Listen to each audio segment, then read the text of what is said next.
hairdresser, then a makeup artist, then a beauty therapist, and then I went on to write about beauty. And so I've sort of like dealt with lots of different people that have had different skin conditions, and I've had to sort of be able to test lots of different products and basically be quite responsible in recommending the right products for the right skin conditions.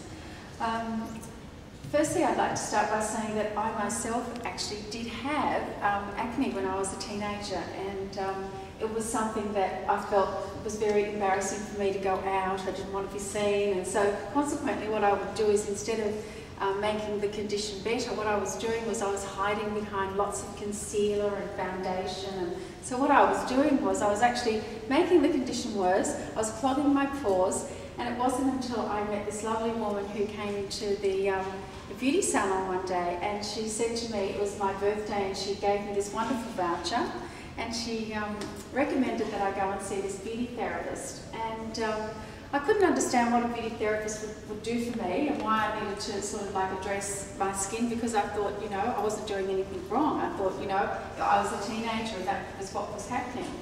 But I soon discovered that when I went to see this woman, who was this very sort of like, I called her like this Russian Gestapo, she wanted to know what I was having for breakfast, lunch, what I was eating, what I was putting into my body.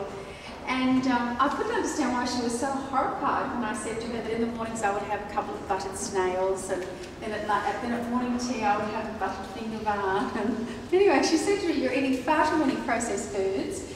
And then of course, you know, I kind of was a bit lazy. Like sometimes I'd say to her that I'd get home on Thursday night and I'd been working from 9 to 9. It was a 12-hour day, so I'd just go to bed with all that, you know, concealer and makeup on, you know. So again, she was horrified.